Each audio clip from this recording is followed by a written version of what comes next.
new lecture in pediatrics, and to go on finishing the topics of neonatology, we will talk about the congenital infections, and we will talk about the neonatal seizures during this 2 hours of lectures today. And we will start with the first hour, which is about the congenital infections. The objectives of this lecture is identify the congenital infections, incidence and impact on life of the neonates, identify the route of transmission of each type of torch infection, and describe the clinical manifestations of each type, describe the management of each type, participate in the prevention of torch infection, because this is very important. And now we will start with the definition of congenital infection. Sometimes we call it torch infection. So what we mean by the torch infection? It is an abbreviation of the first letters of the group of infections that happen to the fetus during the intrauterine life, or we can call it is a perinatal infection or infectious disease. So when we say perinatal infection, this is mean the infection that can happen before, during, or after delivery. So the T is for the toxoplasmosis, or it's referring to other, it may be hepatitis B virus infection, syphilis, Varicella zoster, or parvovirus B19, and we choose for you the Varicella zoster virus from the other. The R for rubella, or the German measles, which is very important, congenital infection, and the C for the Cytomegalovirus infection, and finally the H is for the herpes simplex virus infection. All what I say now is the shared features or shared notes about all the torch infection. So hematogenous transmission can happen at any time during gestation.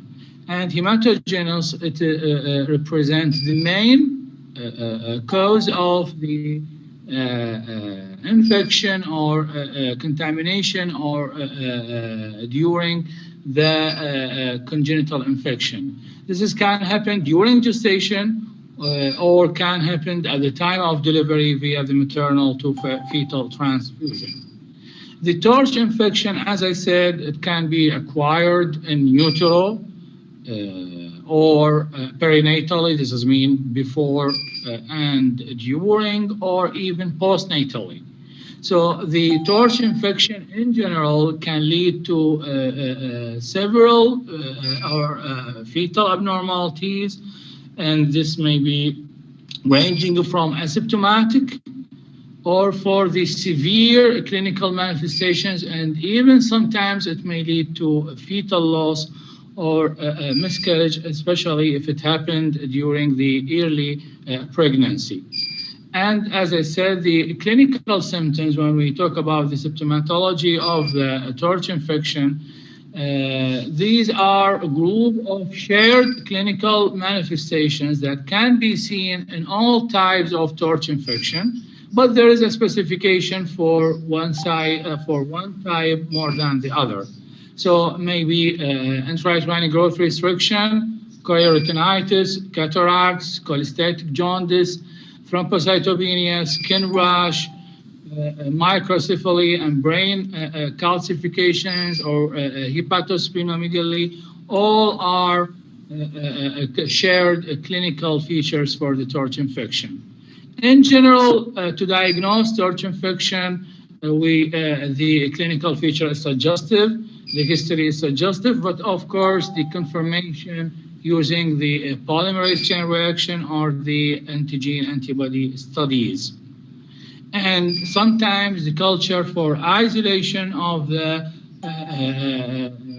pathogen itself. This picture also will classify the torch infection, as we say, into congenital that can acquired in utero, and the manifestation of this group is mainly by growth retardation, congenital malformation, or as we said, the fetal loss. The main causes for these group or subgroup that acquired during the in utero is mainly the viral infection, Rubella, Cytomegalovirus, the HIV, the parvovirus B19, Varicella, so it may be parasite like the Toxoplasma or the Treponema pallidum. Sometimes we have another subgroup, which is the perinatal infection, and the manifestation here, it may be like what happened in sepsis. If you remember in the lecture of neonatal sepsis, so it may be like meningitis, septicemia, pneumonia, or even causing preterm labor. And here the group of the pathogens causing, it may be viruses or it may be bacteria. The postnatal infection that happened or acquired after the delivery, also the presentation may be like that of the neonatal sepsis, and the causes may be parasite, may be virus, may be bacteria, and the virus also, as you see here, can be acquired by not just by the direct contact by person to person, it may be acquired by the breast milk, direct breast milk causing it. If you remember, we have three major routes for perinatal infection, which is blood-borne or transplacental, and most of the torch infection acquired by this way, or it may be by infection on the passage through the infected birth canal, or it may be a standing infection with disruption of the barriers, like the premature rupture membrane, especially if it is more than 12 to 18 hours. All these can cause neonatal sepsis and can cause torch infection. Now we will start with the first infection, which is the congenital toxoplasmosis.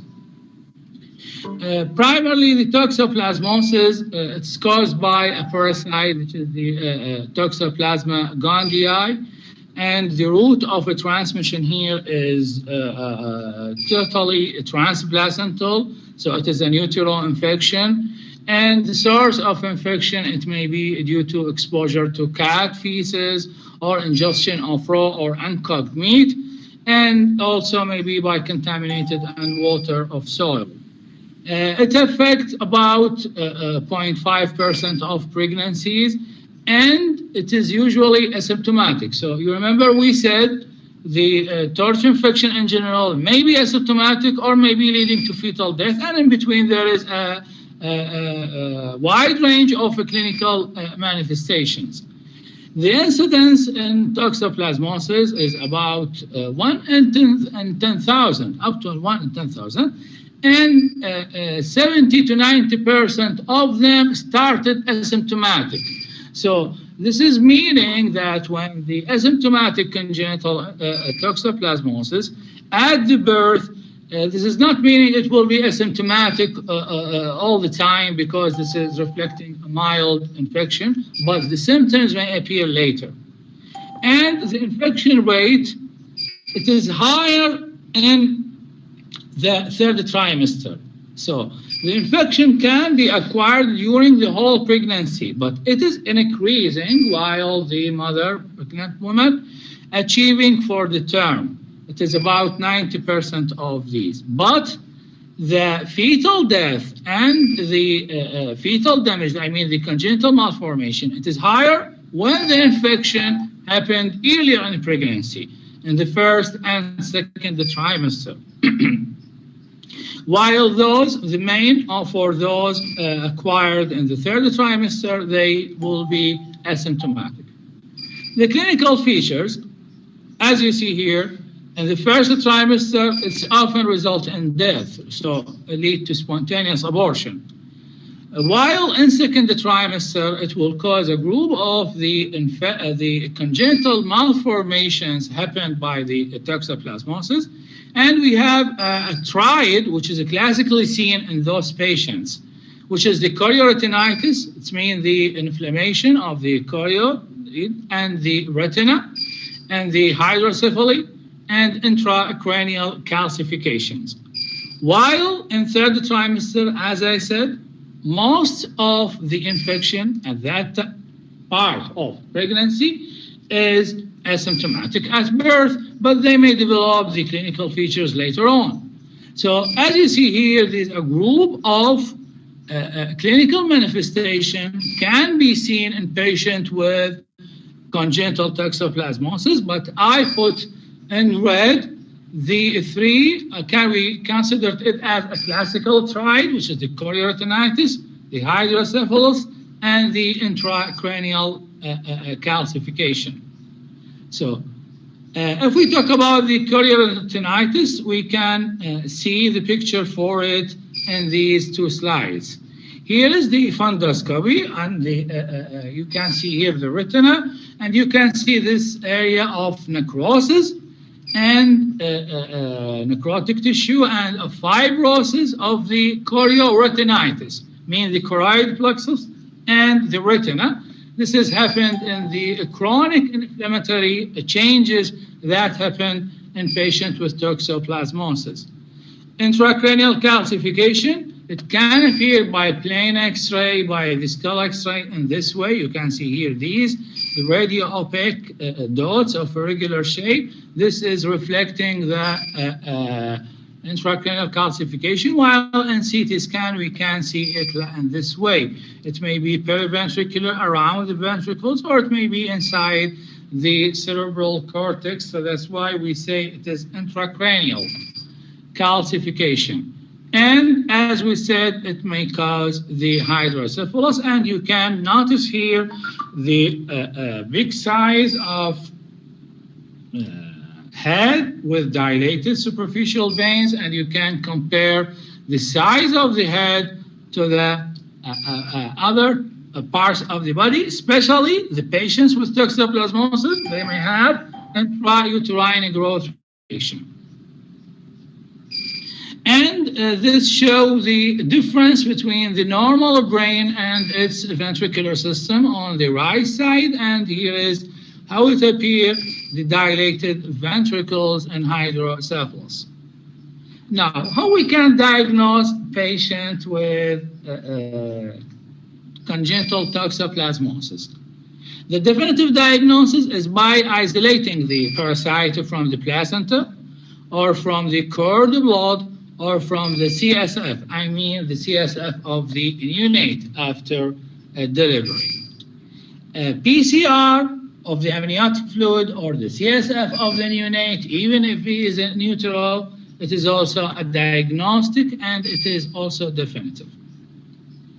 Now, we have also the serological investigations, and this is based on the specific antigen in the first 6 months of life, or if there is a rise, a serial rise in the IgG, if it compared to that of the mother.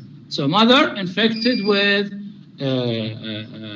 toxoplasmosis, and she has a certain level of the IgG reflecting her infection, and you compare the IgG of the baby with his mother. If there is a serial increase, this is also reflecting the infection in the baby. Or if the IgG is persistent beyond 12 months of age, also this is diagnostic for the toxoplasmosis. Of course, if we perform the ophthalmologic examination and auditory examination, or doing CT scan to show the intracranial calcification, this is very important in suspected infection, because you want to see the extent of the burden of the infection, especially, as we said, Some patient or often of those infected at the third trimester are asymptomatic. So you suspect this patient may develop symptoms later on, and from that time you have to examine for the eye, for the auditory function, and doing the CT scan. If we go to the treatment, we can manage the congenital toxoplasmosis for treatment of the mother and treatment of the baby. For the primary maternal infection, we give the spiramycin to reduce the transmission of the fetus if we are sure the mother are infected with toxoplasmosis. And for the neonatal infection, the infection is acquired and the baby born infected. But you give the treatment here is for improving the long-term outcome, because there is a lot of complications or a long-term sequelae of the disease. So we start with pyrimethamine, and this is given, as you see here, for the definite or the schedule may extend up to 1 year of life, and we can use with it the sulfadazine, and this is also can be given during the period of the treatment. And folic acid is also an important point in the management. Now, what is the prognosis of the toxoplasmosis? And this is very important that 80% of them, they will develop mental retardation, learning disabilities, visual disabilities, or hearing later in life. So that's why the treatment of the infected baby is important to prevent or to decrease the likelihood of happening of these late long-term disabilities or complications. Now we will go to the second torch infection, and will be the varicella.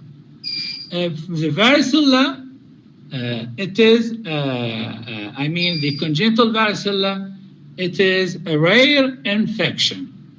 And the infection here may happen during the pregnancy, so this is called the varicella, or it may happen perinatally. So 1 to 2% of the infection acquired during the first 20 weeks of pregnancy. And this is causing complication and congenital malformations of the baby. But the most common are the perinatal. So the varicella zoster virus, which is the responsible pathogen for this infection, it is actually a virus called Varicella zoster virus. It is a member of the family of human herpes virus, and its order is the human herpes virus 3. It is a double, it's a stranded DNA virus, and it is causing the chicken pox in children and could cause the herpes zoster in older adults. The herpes virus from the herpes family have the feature of the latent infection. We have a primary infection and we have latent infection. The primary infection, after resolution of the clinical features, some of the virus will be dormant in the dorsal ganglia, and there may be, after a long time, reactivation of the virus causing the secondary infection. And this can be seen in adults. That's why it's called the herpes zoster virus, causing the herpes zoster neuralgia, especially going to causing neuralgia of the cranial nerves or other peripheral nerves. So if we go back to the congenital varicella, or the route of transmission, as I said, may be transplacental, or it may be by perinatal exposure during the time of the delivery. The clinical feature will differ according to the route of a transmission. So if it is a transplacental, it will cause a group of congenital malformation like limb hypoplasia, cutaneous scar causing microcephaly, cortical atrophy, chorioretinitis, and cataract. So you can see here chorioretinitis and the cataracts or even the microcephaly can be seen in torch infection and in toxoplasmosis and varicella. We say there is a group of shared clinical features of all torch infection.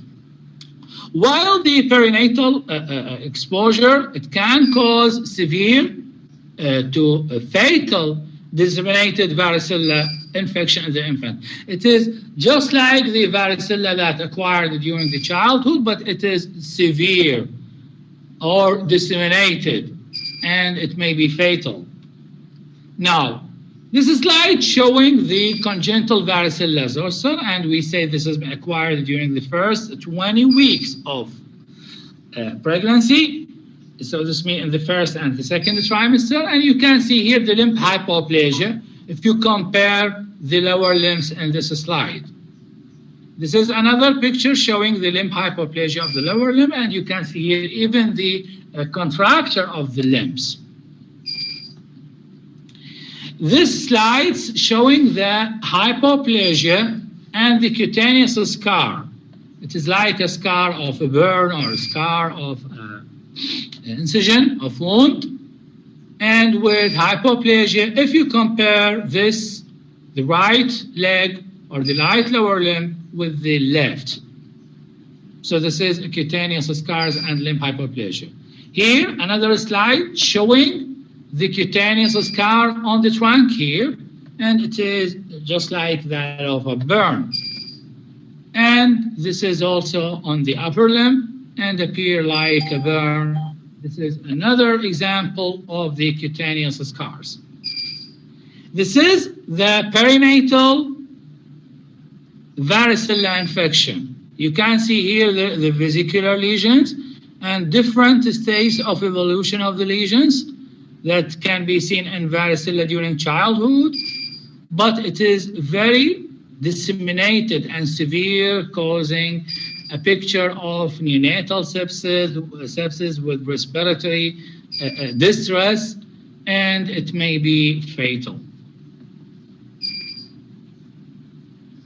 Now, how we diagnose patient with congenital varicella? Suggestive and confirmative or definitive. So the suggestive is by confirmed maternal varicella zoster infection during early pregnancy. And this is the confirmation of the varicella zoster. It's clear and it's simple because of the classical clinical manifestations of the varicella zoster on the mother. So this is suggestive that this baby acquired the infection from the infected mother. Or the presence of certain characteristic findings in the newborn, like the limb hypoplasia or cutaneous scar or the microcephaly or the cortical atrophy. Sometimes by the prenatal ultrasound, and this will reveal the craniofacial abnormalities and the limb hypoplasia. While the confirmatory test for diagnosis is by the amniocentesis and chorionic villus sampling. I mean, this is all for the congenital, so that before delivery. And after birth, the examination of the specific immunoglobulin, IgG or IgM to the varicella zoster. This may be positive up to several months, so this is another serologic test to diagnose the varicella. The treatment of the congenital varicella. Treatment of the varicella. If it is congenital infection, so what you can do, you have baby born with the congenital anomalies of the congenital varicella. So it is the management is toward the specific symptoms in each individual. There is no fixed line of treatment. So if the patient exposed to chicken pox, the best is to prevent the infection. for those exposed to chickenpox, all non-immune pregnant women, they should receive a varicella zoster immunoglobulin. This is a specific immunoglobulin for the non-immune pregnant women. In Iraq, there is no schedule or a program of vaccination of varicella zoster, but in the United States, they have it. So most of patients are non-immune in our society for the varicella zoster, except those get the infection earlier in the childhood. So we should give the varicella zoster for non-immune if they expose within 72 hours of life. And we should give the varicella zoster IG, I mean the immunoglobulin, for newborns delivered to mothers with perinatal infection. You didn't wait for the appearance of the perinatal infection, giving the immunoglobulin.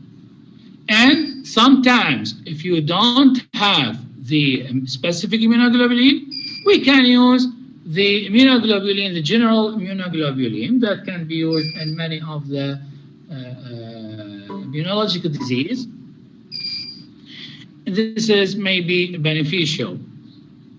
So sometimes we can give the acyclovir, the antiviral for the herpes infection, for the subsequent illnesses, and those didn't receive neither the specific immunoglobulin or the general immunoglobulin. And all hospitalized premature babies that born less than 28 weeks after postnatal exposure, even if their mother have no history of infection, we should give them the specific immunoglobulin. Now we will go to the talking about the very important part of the torch infection, which is the congenital rubella infection. And you can see here the triad, the classical triad of the rubella, which is the microcephaly, the PDA, and the cataract.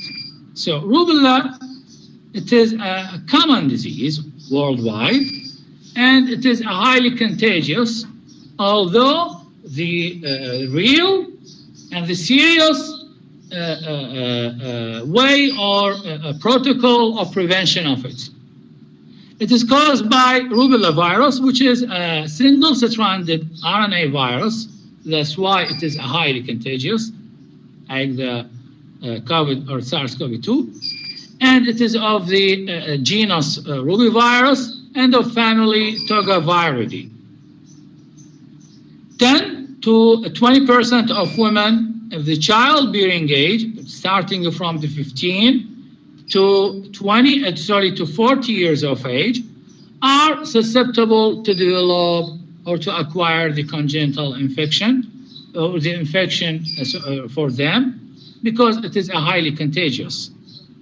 And in the rubella, we may have a reinfection or secondary infection in about 2% of people, but the secondary infection or the reinfection, it is generally subclinical and it is mild.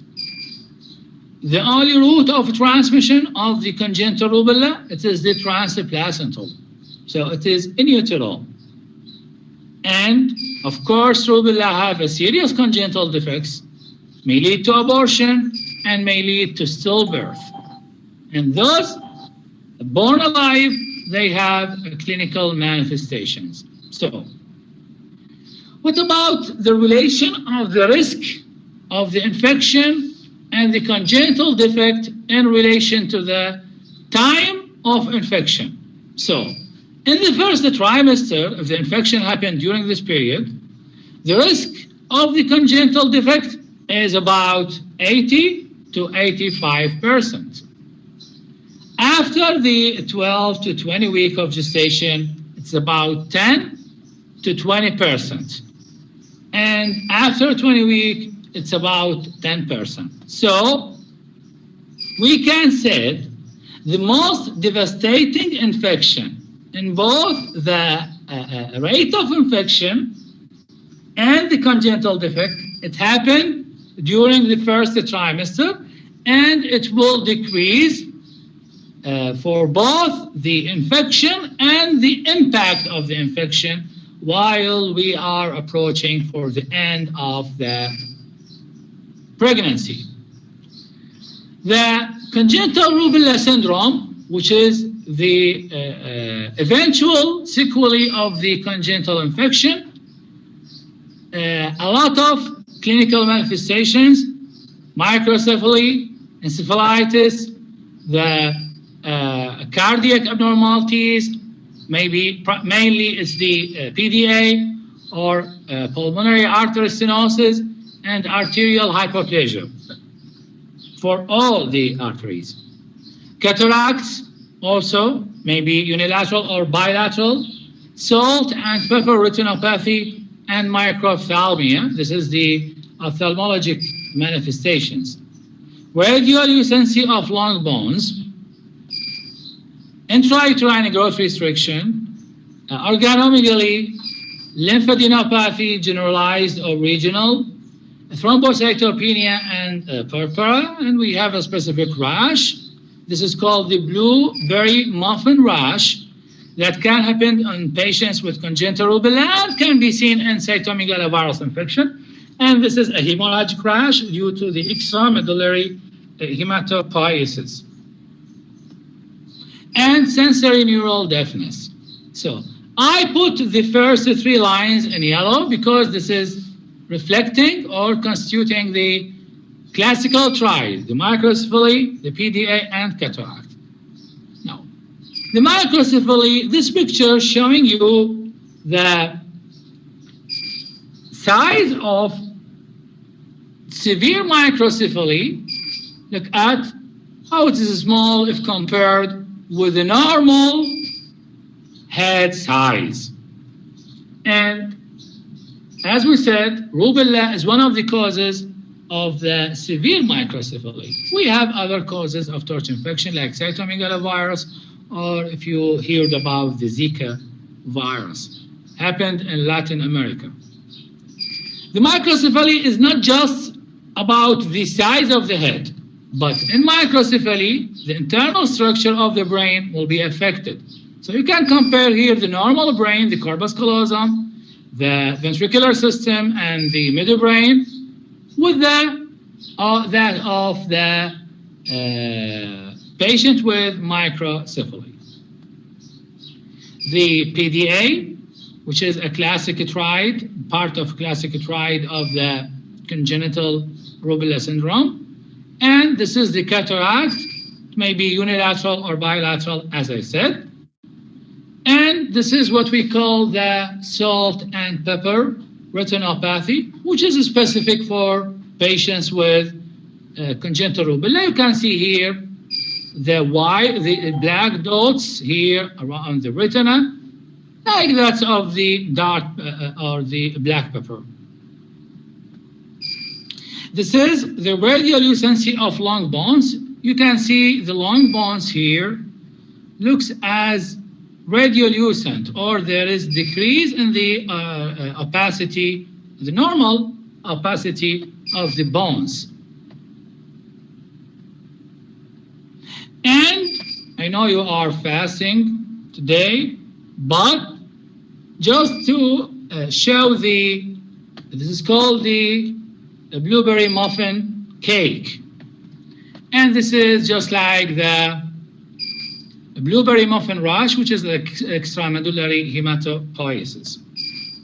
As we said, it can happen in patients with cytomegalovirus only, not just in congenital rubella syndrome. So, how we diagnose patients with congenital rubella? Mother has clinical feature suggestive or suspected of the rubella, like the fever, the rash, the lymphadenopathy, and arthritis. This is suggestive for the diagnosis. But we can do a cord blood or specific serologic test or even PCR of the amniotic fluid. And it is very valuable to diagnose the congenital rubella in utero. While postnatally, how we diagnose it? This is by the virus isolation. We can culture the virus in the infant pharyngeal secretions, or in the blood, or in the urine, or CSF, and we can follow the serology of the patient, so we can see there is increase in the specific IgM antibodies for rubella. Or if we follow the IgG of those patients, and we will see there is a persistence of increase in the level longer than expected from a passive transfer of the maternal antibodies. You know the passive transfer that happened during transplacental transfer. If it is more than this in duration or in the level, this is reflecting the infection. And of course, the PCR is superior to detect the RNA virus. And if we go to the evaluation of the sequelae or the clinical manifestations of the rubella by the, it's very important for the eye examination, for the echocardiography, for the imaging of the brain, for the auditory function test is very important. The treatment. There is no specific treatment for congenital rubella infection or congenital rubella syndrome. And when you are dealing with patient with congenital rubella syndrome, you have nothing to do with him. You will follow the patient specifically by the supportive care. And this is only the recommended option available at this time. So you have to monitor the patient in the first 6 to 12 months of life during the first year, and you have to evaluate the hearing, especially because they may have a congenital or sensorineural deafness. So what is more important, like in varicella, and more than varicella even, because this is highly contagious, it is the prevention of the infection, and this will have its effect in the management of the congenital rubella syndrome if you prevent the infection. So how? It is by the immunization of the mother, of course, because for the infant himself, you have the schedule of the immunization against rubella, but it's important to immunize the mother at the childbearing age. And it's important for the testing the pregnant woman for the rubella immunity, especially if you suspect the mother may acquire the infection. So especially if there is acquired infection. And it is very important to do a proper counseling to avoid the exposure, teaching the mother or increase the awareness about the rubella and its harmful effect on the baby. And if we talk about the prognosis, this is depending on the severity of problem. So it may be mild, and or it may be very severe, or it may be lead to death. We will go to the talking about the Cytomegalovirus infection. This is like putting the baby or putting the hand just beside the close to the baby to see the severe intrauterine growth retardation if you compare the size of the hand with this neonate. So Cytomegalovirus infection, it is caused by, again, a member of the human herpes family, which is the human herpes virus 5. It is a double-stranded DNA virus from the family of herpes viridae, as we said, and it is the most common virus transmitted in utero. So this is a fact. If someone asks you about what is the most common virus transmitted or causing the congenitally or transplacentally, it is the cytomegalovirus, and it affects about 1% of all newborns. How the virus is transmitted? Of course, firstly is the transplacental, but it may be of another way. And transplacental, it can occur during either primary or reactivated maternal infection. You remember we talked about the human herpes infection. We have a primary and we have a reactivated or the latent infection. So both can causing the mother have primary or reactivated or secondary. Both can go transplacentally and causing the congenital infection. But of course, it will be more common in the primary infection. This is may causing the fetal infection in about 30 to 40% of the cases. And the risk of symptomatic neonatal disease is highest when a primary infection is acquired in the first half of pregnancy.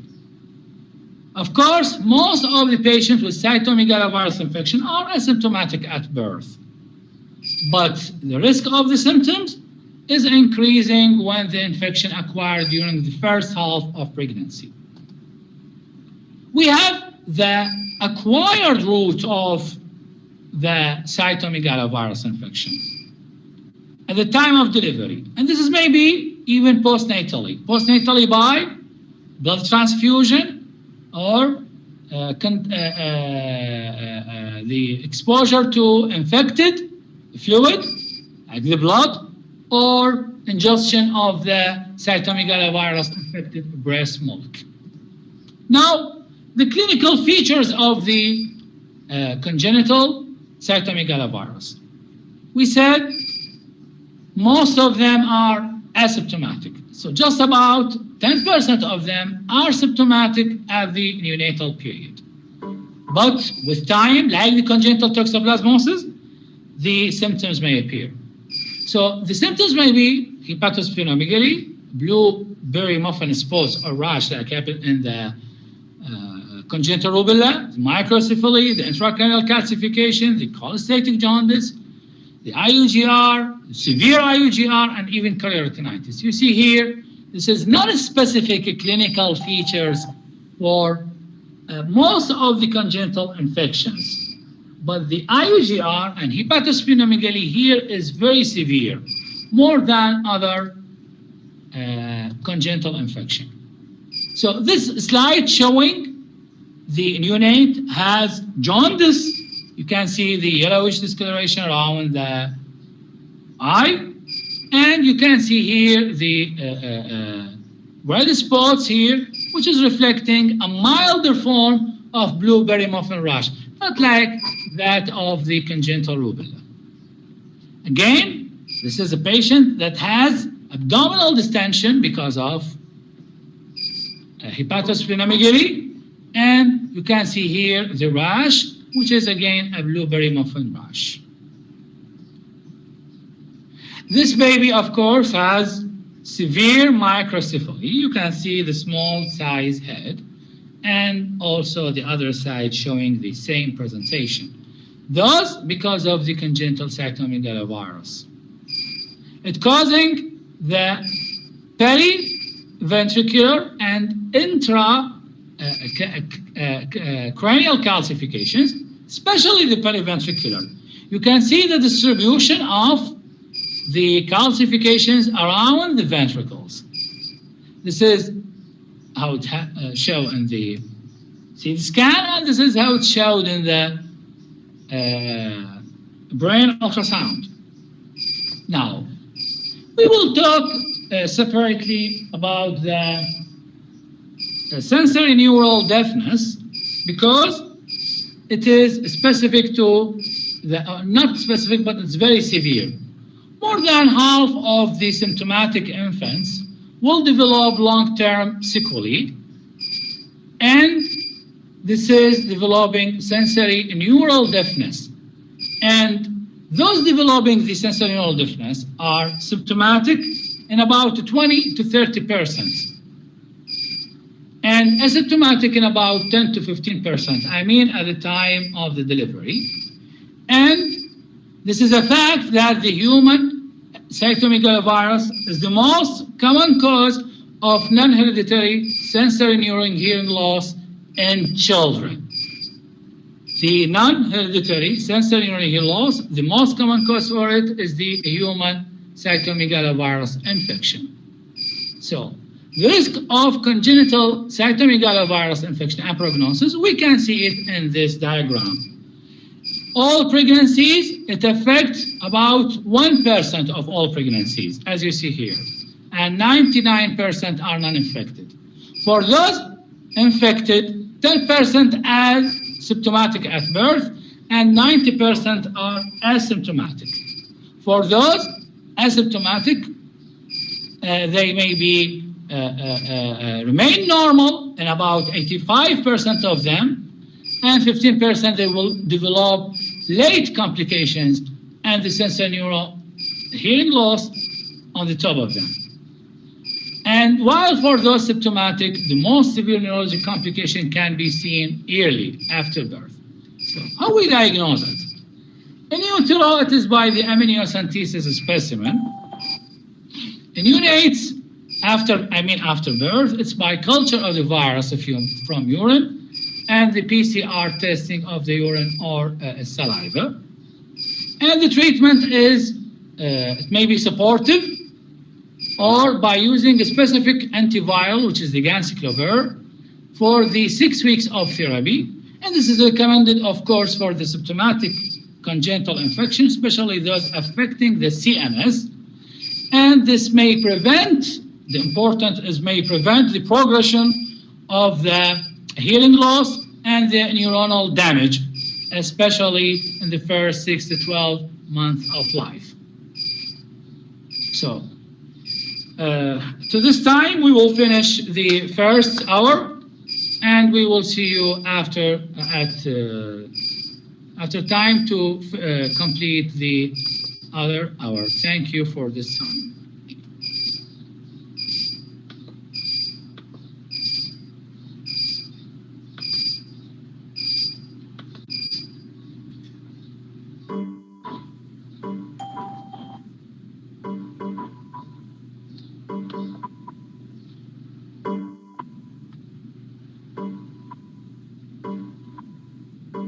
This session is no longer being recorded.